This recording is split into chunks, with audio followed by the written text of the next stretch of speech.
The evening air in Charleston carried a soft, salty breeze from the harbor, sneaking in through the cracked window of Linda Whitaker's modest apartment.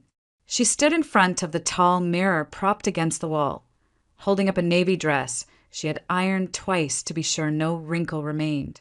It wasn't new, but she had stitched the hem with steady hands, pressed the fabric until it glowed faintly under the lamplight. Tomorrow her son would marry, and she wanted to look presentable, respectable, someone Daniel could glance at across the aisle and feel proud of. On the bed lay a pair of simple heels, a clutch she had bought at a thrift store, and a small bottle of drugstore perfume she saved for occasions too rare to count. Daniel appeared in the doorway, tall and striking in a brand new suit. The cut fit him perfectly, framing broad shoulders and a confident stance. His dark hair had been neatly trimmed, and for a moment Linda's chest swelled with pride. He looked every bit like the man she had hoped he would become, handsome, assured, ready for life. "Sharp suit," he said, turning toward her with a practiced smile, then glanced at the dress in her hands. The smile faltered. "Mom, you're not planning on wearing that tomorrow, are you?" Linda laughed lightly, expecting the question to be teasing. "I asked Marisol to cover my shift at the office building. I'll sit in the back, quiet as a mouse. Maybe cry a little when I see you standing there in your tux. You won't even know I'm there." But Daniel didn't laugh. He crossed the room, his polished shoes muting the creak of the wooden floor. His expression hardened. "We talked about this. Sophia's parents, Mom, you know who they are. Old Charleston. Her father sits on the board of the Historic Foundation. Her mother hosts charity galas with the governor's wife. The reception is going to be filled with people like that. And I'll get my hair done," Linda offered quickly, her voice thinner than she meant. "There's a salon on Meeting Street that does walk-ins. I'll have a manicure, maybe even rent pearl studs. I'll look fine. It's not about pearls." His voice cracked before he steadied it. "It's about appearances. I don't want you to feel uncomfortable. I don't want anyone to wonder why my mother looks like she just got off a cleaning shift." The words hit harder than he knew. Linda lowered the dress, letting the fabric pool over her arms like water slipping away. "You think I'll embarrass you," she said quietly. Daniel sighed, tried for a softer tone, and took her hand. His grip was firm, the hand of a man ready for the future, but it was still the same hand she had held crossing streets, the hand she had guided through fevers and nightmares. "It's not that. Mom, you work as a cleaner. People will talk. Please don't come. I'm asking you to let this be my day." She stared at his hand, at the veins running beneath the skin, the faint scar on his knuckle from a childhood fall. "Your day," she repeated almost to herself. Relief washed over his face as if her silence confirmed his wish. He picked up the garment bag, draped his jacket over his arm, and paused at the door. "Thank you," he said. "I'll call you after." Then he was gone, leaving the apartment filled with a stillness too heavy to bear. For a long time Linda didn't move. The navy dress slipped from her arms and crumpled on the chair. Only when the faint wail of a siren rose from the street did she stir, walking slowly to the closet. From the top shelf she pulled down a battered plastic bin, setting it gently on the kitchen table. Inside lay the fragments of a life in photographs. Daniel as a toddler with storm-gray eyes, Daniel at a science fair, ribbon pinned crookedly to his shirt, Daniel at prom in a rented tux, shoulders not yet certain of their width. She touched each picture as if it might shift beneath her fingertips.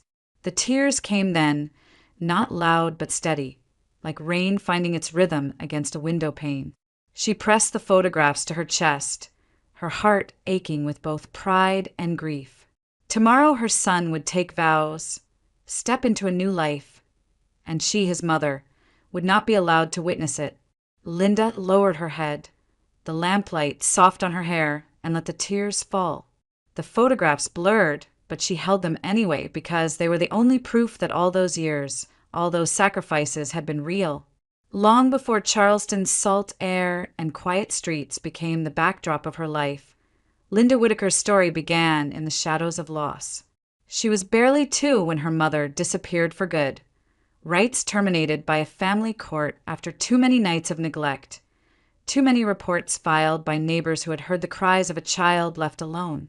There was no father to claim her. The state became her guardian, and the foster system became her world. The juvenile home that took her in was a brick building on the outskirts of Columbia, South Carolina.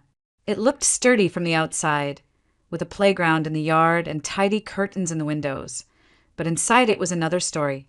The foster staff were underpaid and tired, stretched too thin. Meals were often bland, sometimes missing.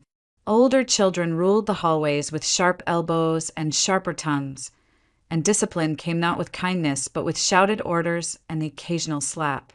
Linda quickly learned the art of silence. She kept her head down, folded her small hands in her lap during meals, and slept curled tightly on the top bunk as if to make herself too small to bother. Yet she could not erase her spirit completely. Teachers at the public elementary school noticed her storm gray eyes, the way she absorbed every lesson, clinging to knowledge like it was food. Reading became her escape. A book could take her far away from the mildew-stained walls and the shouting in the next room. By the time she was 10, Linda had already endured more than most adults. She had seen other children return to parents who promised sobriety but fell again, had watched friends age out into homelessness or disappear into yet another placement. She promised herself she would survive, that she would not become one of the forgotten. It was a child's vow, but it burned inside her with the heat of something eternal. At 16, she aged out of the group home and into independence. There was no family to cheer her on, no safety net waiting. What she had instead was a cot in a shared apartment with 2 other girls from the system, a few sets of secondhand clothes, and the resilience that had carried her this far. She found a job the next week at a roadside diner along the highway that cut through the town. The place was called the Palmetto Grill, its sign flickering neon against the night sky, promising hot coffee and homemade pie. The work was grueling. 12-hour shifts on her feet, the smell of grease clinging to her hair, hands raw from scrubbing booths and balancing trays. Yet there was something steady about it, something she could count on. Truckers tipped well when she remembered their orders. Families passing through left smiles with their crumpled bills, and the regulars called her kiddo with a familiarity that almost felt like belonging. With her first paycheck, she bought fabric from a thrift store and borrowed a sewing machine from one of her roommates.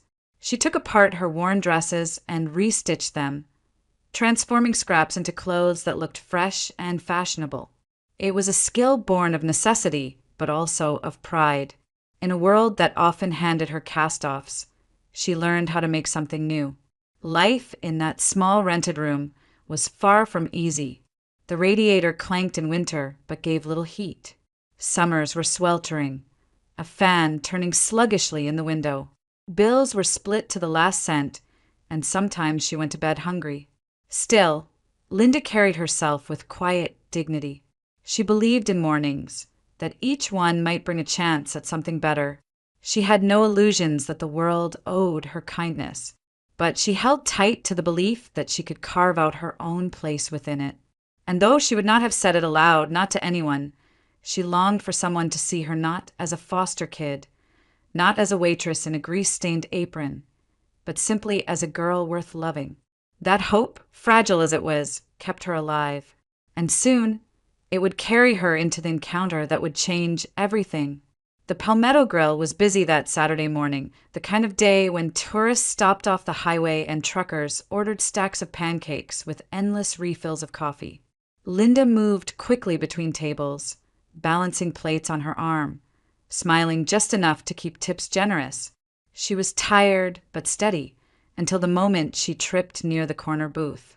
A glass of sweet tea slid off her tray and splashed across the crisp, white shirt of a young man sitting by the window. The liquid spread like a stain of amber across the expensive fabric. Linda froze, mortified, her face flushing hot.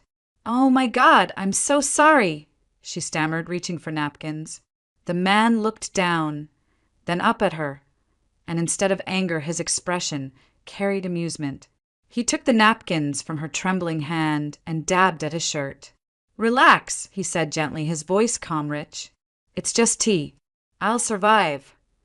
That was the first time Linda saw Jonathan Montgomery up close, the son of Charleston's mayor, though she didn't know it then.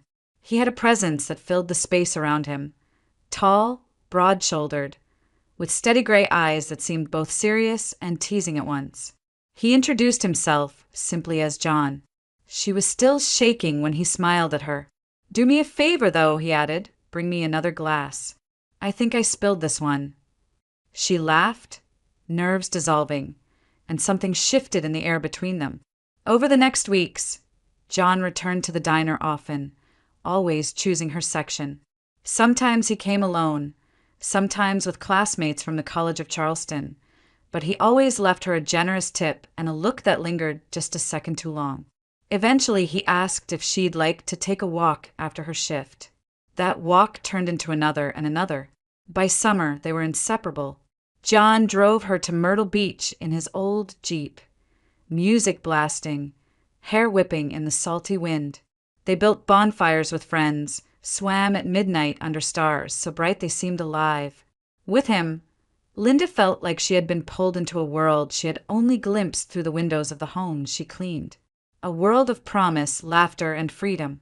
For the first time in her life, she was more than a foster kid or a waitress. She was a girl in love, but love rarely erased class. The Montgomery family learned of John's relationship before summer ended. His mother invited Linda to their stately home on South Battery, a mansion with columns and manicured hedges.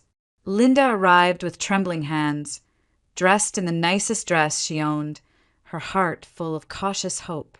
Instead of warmth, she was met with icy stares. John's mother looked her over as if she were something tracked in from the street. His aunt whispered loud enough for her to hear, "She reeks of grease and cheap perfume." John defended her fiercely, but it only deepened their scorn. His father, the mayor, did not speak directly to Linda at first. He simply turned his gaze on his son and said, "This won't last." The attacks became bolder. John's cousin came into the diner one evening, ordered a milkshake, and when Linda set it down, tipped the glass deliberately into her lap. "Oops," the cousin sneered. Customers turned to look, whispers spreading. Later that week, strangers approached her coworkers, offering money if they'd claim she was a thief, a drunk, a girl who sold herself behind the diner. Humiliation followed her home. The sting of sweet milk drying on her uniform. The shame of rumors, muttered, just loudly enough for her to hear. She tried to hide it from John, to protect the fragile joy they had found. But in the quiet of her apartment, she sat on the edge of her bed and pressed her face into her hands, wondering how long love could survive when the whole world was lined up against it. Still, she clung to him. John was the first man who had ever looked at her and seen more than poverty, more than a foster kid turned waitress. He saw Linda, and that was enough for now. The call came late on a humid August night. Linda had just returned from her shift, her shoes sticky with spilled soda, her hands raw from bleach. The phone on the small kitchen counter rang, a sound that startled her because hardly anyone ever called. When she picked it up, the voice on the other end was firm, clipped, and unmistakably authoritative. "This is Mayor Montgomery," the man said without introduction. His tone carried the weight of someone used to obedience. "You are to leave my son alone." Immediately, Linda's breath caught. "Sir, with all respect, John and I, you will tell him you've found someone else. You will break it off. If you don't, you will regret it." There was no warmth, no room for negotiation. The line went dead before she could answer. Linda stood there in the silence, her knuckles white around the receiver.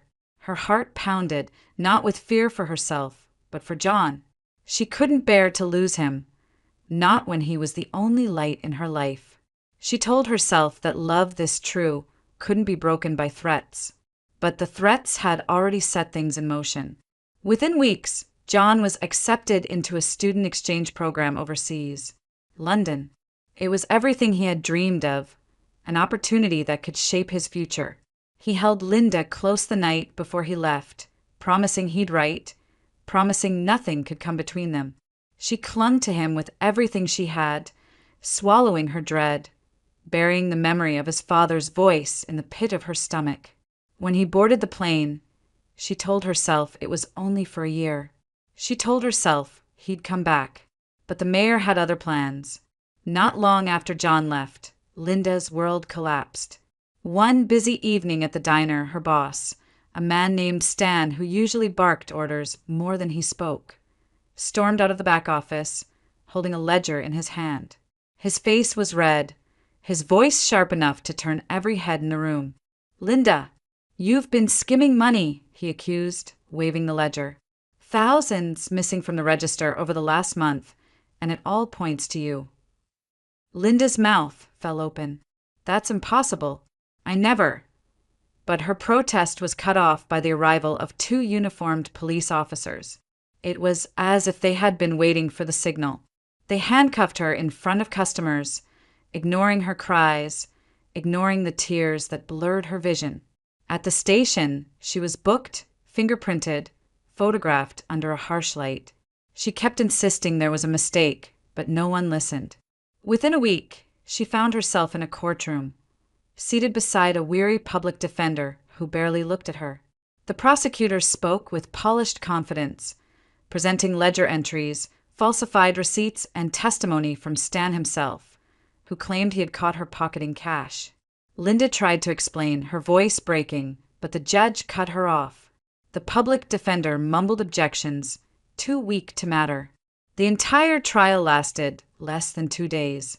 When the verdict was read, guilty of embezzlement and theft, Linda's legs nearly gave out beneath her. She was sentenced to 3 years in state prison. The clang of the gavel still echoed in her ears when the guards took her away. Prison was everything she had feared. Concrete walls, clanging doors, the stench of despair that never lifted.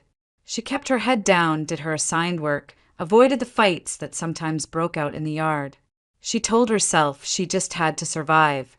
Then, one morning, weeks into her sentence, she felt the unmistakable sickness that had nothing to do with prison food. The nurse confirmed it with a test. Linda was pregnant. She sat on the edge of the narrow cot that night, the paper still trembling in her hand. For hours she stared at the wall, the truth slowly sinking into her bones. John's child, a life created in the midst of their brief, burning summer. Her hand slid to her abdomen, flat but already different in her mind.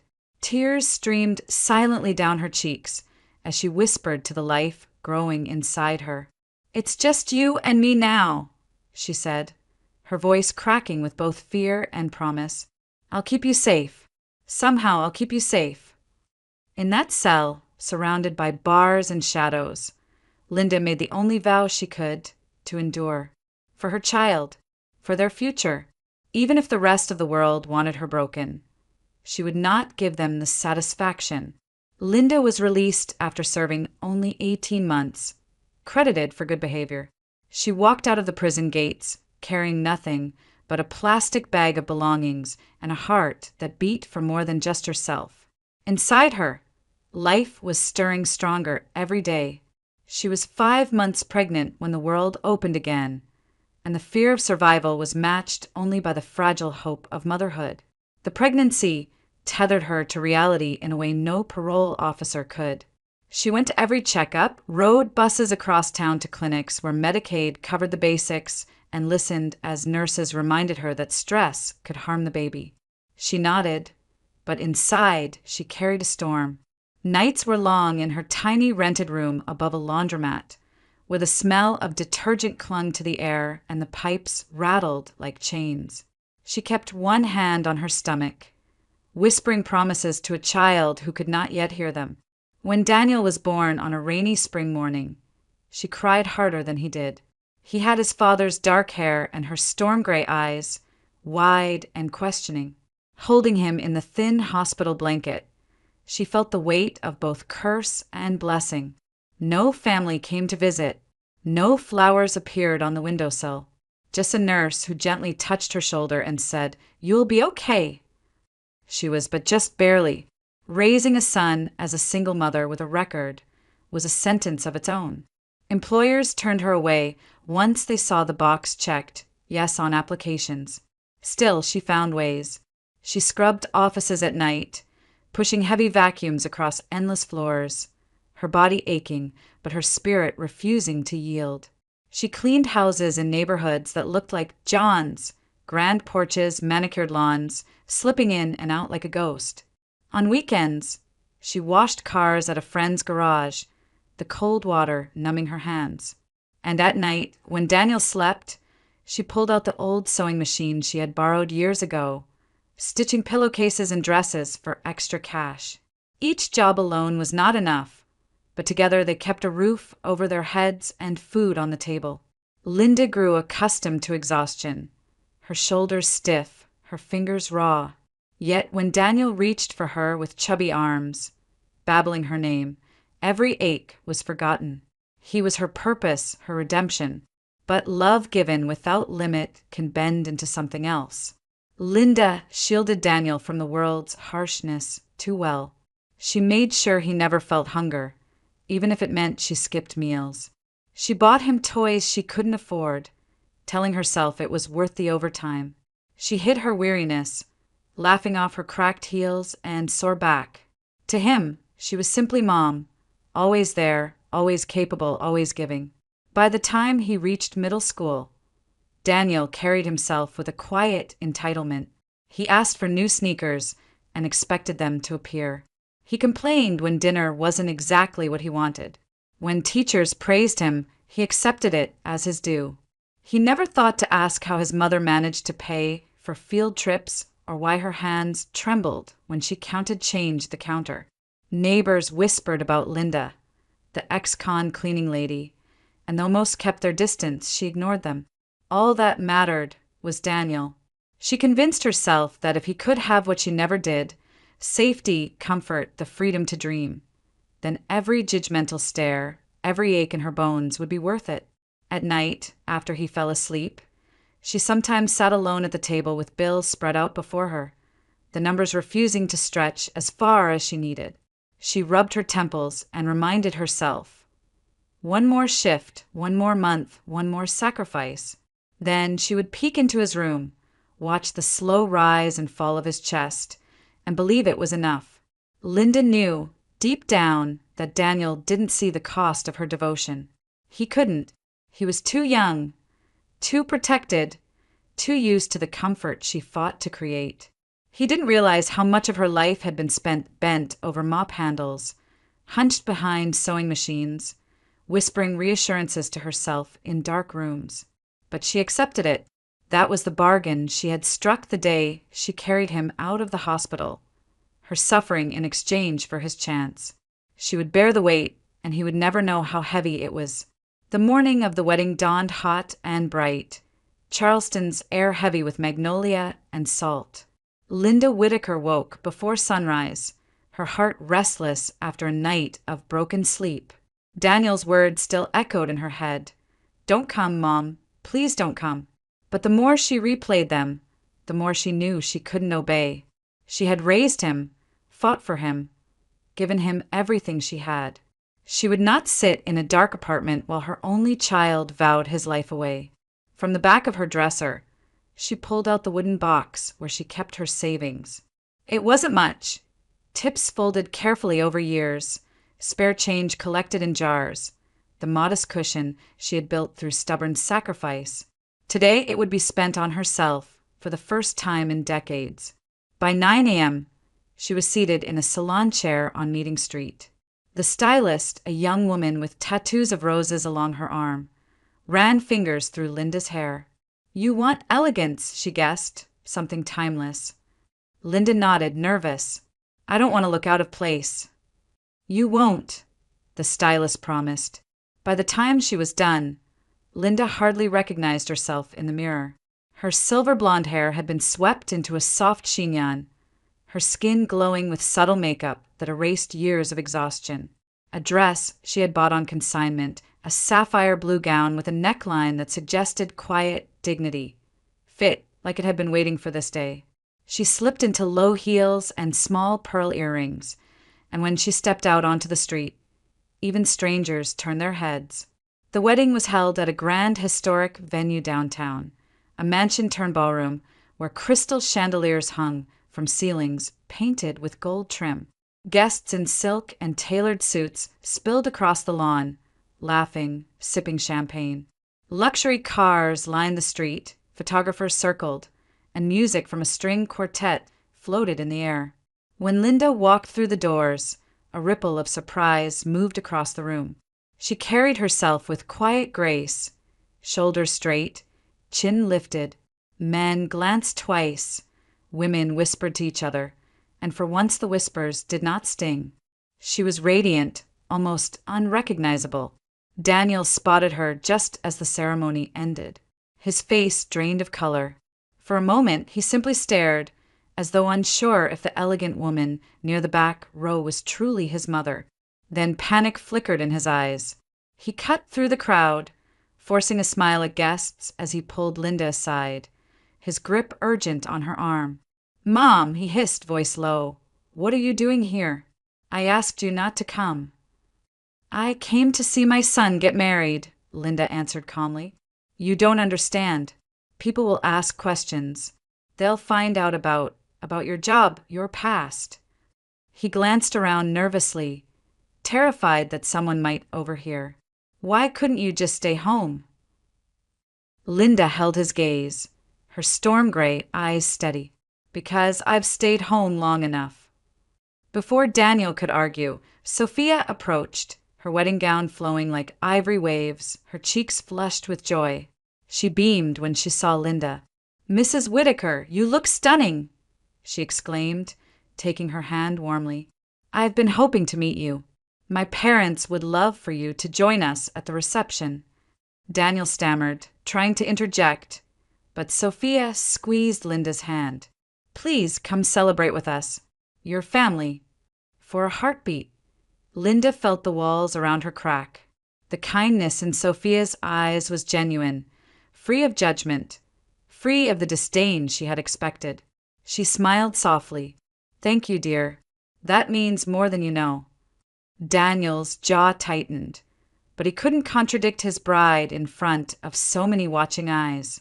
He forced a laugh, nodded, and let go of his mother's arm, but his discomfort hung heavy, like a storm cloud waiting to break. Linda, meanwhile, took a slow breath. For the first time in years, she wasn't invisible. In that glittering ballroom, under the light of crystal chandeliers, she wasn't just the cleaner, the ex-con, the woman who had worked herself to the bone. She was a mother, a guest, a woman who belonged. And she knew this was only the beginning of the reckoning that day would bring. The reception glowed beneath chandeliers that scattered light across polished wood floors. Laughter and music filled the air, champagne glasses clinking as servers wove between tables. Linda sat quietly at the edge of the room, trying to remain unnoticed, though eyes still lingered on her. She wasn't accustomed to this kind of grandeur.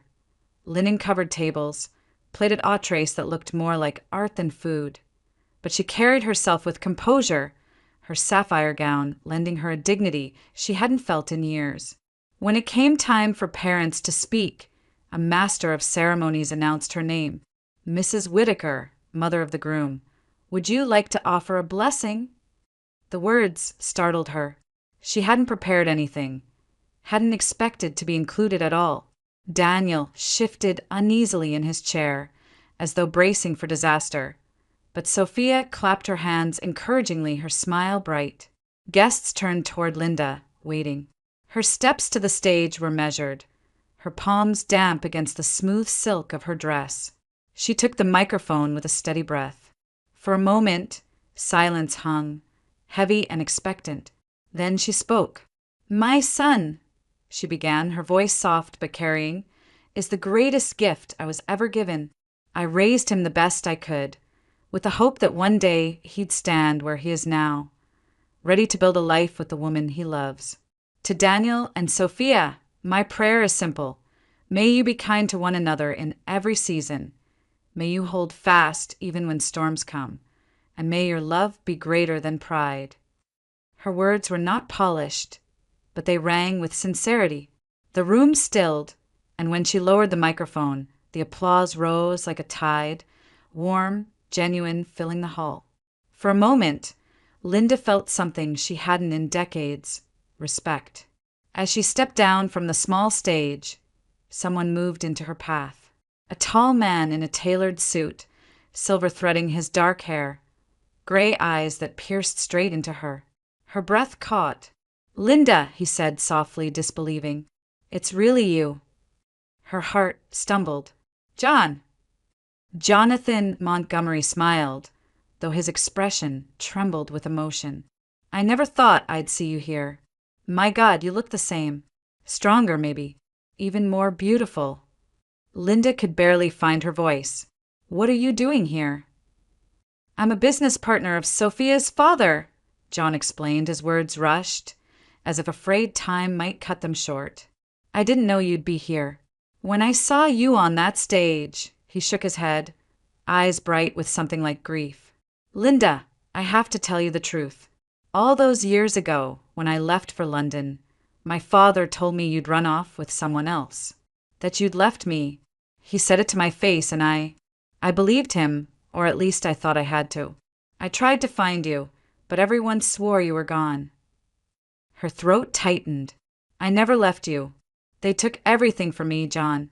They made sure you couldn't hear my side." "I knew it," he whispered fiercely. "I knew in my gut it was a lie.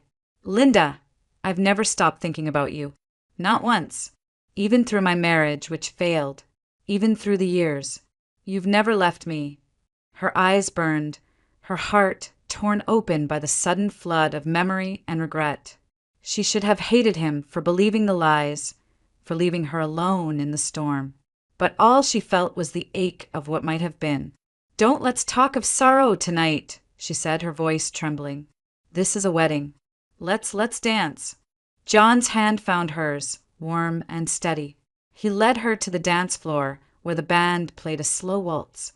Guests turned their heads, whispering, but Linda heard nothing but the music. They moved together as if no time had passed, eyes locked, the air charged with memories and longing. Across the room, Daniel watched, his glass paused halfway to his lips. For the first time, he truly saw his mother, not as the cleaner he had tried to hide, not as the shadow behind a success, but as a woman. Elegant, dignified, desirable. His chest tightened with a shame he could not name. And Linda, twirling under the chandelier's light, felt the years melt away. For the first time in decades, she allowed herself to be seen. The reception stretched late into the night, the music softening, the chatter fading as guests drifted out to waiting cars. The chandeliers dimmed to a golden glow, and the laughter that had once filled the ballroom dwindled to murmurs. Linda stood near the tall French doors that opened onto a terrace, the humid Charleston air brushing her skin. John was at her side, his presence steady, his hand brushing hers as if anchoring her to the moment. She should have felt nervous, even ashamed, but she didn't. For the first time in years, she felt whole. "Come with me," John whispered. His voice was both gentle and urgent, the same tone he had used when they were young, standing barefoot on the beach with sand between their toes. "Don't disappear again. Not tonight." Linda nodded slowly. She didn't know what tomorrow would bring. She only knew she couldn't lose this second chance. Together, they stepped through the doors, out into the warm night where lanterns glowed along the terrace. Their footsteps echoed softly against the stone. But before they reached the gates, a voice cut through the quiet. "Mom." Daniel came rushing out, his tie loosened, his face pale. His eyes darted between his mother and John, confusion and fear colliding in his expression. He caught her arm, desperation burning in his grip. "Where are you going? With him? You can't just leave like this." Linda turned, her storm gray eyes meeting his. For a moment, she almost faltered. He was still her boy, the baby she had carried, the child she had fed and clothed and defended. But he was also the man who had tried to erase her from the most important day of his life. She inhaled deeply, steadying herself. "I'm walking away," she said, her voice clear and unwavering, "with the man I would follow to the ends of the earth." Daniel froze, shock written across his face. "Mom, what are you saying?" His gaze flicked to John, then back to her, panic rising. "You don't even know him." Linda's lips curved into the faintest, saddest smile. "I know him better than anyone. And so do you, though you don't realize it yet." She rested a hand on John's arm, feeling his strength beneath the fabric of his suit. "Daniel, this is Jonathan Montgomery. He's your father." The world seemed to stop. The sounds of Charleston, the faint horns from the harbor, the cicadas in the trees, blurred into silence. Daniel's eyes widened as if the truth itself struck him like a physical blow. He stumbled back a step, his mouth opening but no words coming. John's expression mirrored his son's, but layered with guilt and grief. "I never knew," he said hoarsely, looking between Linda and Daniel. "I swear I never knew. If I had—" He stopped, shaking his head, pain etched in every line of his face. Daniel's chest rose and fell, his breath shallow. He stared at his mother, his voice breaking. "All these years, you let me think I didn't have a father. Why?" Linda swallowed hard, her throat tight. "Because I thought it was safer. Because I was told you'd never want me, never want us. Because they took him away before he even knew about you." She turned to John, her eyes glistening. "And because I was too busy keeping you alive to explain what had been stolen from us." The three of them stood beneath the golden terrace lights, caught between past and future. Daniel's hands shook, torn between anger, betrayal, and something deeper, recognition.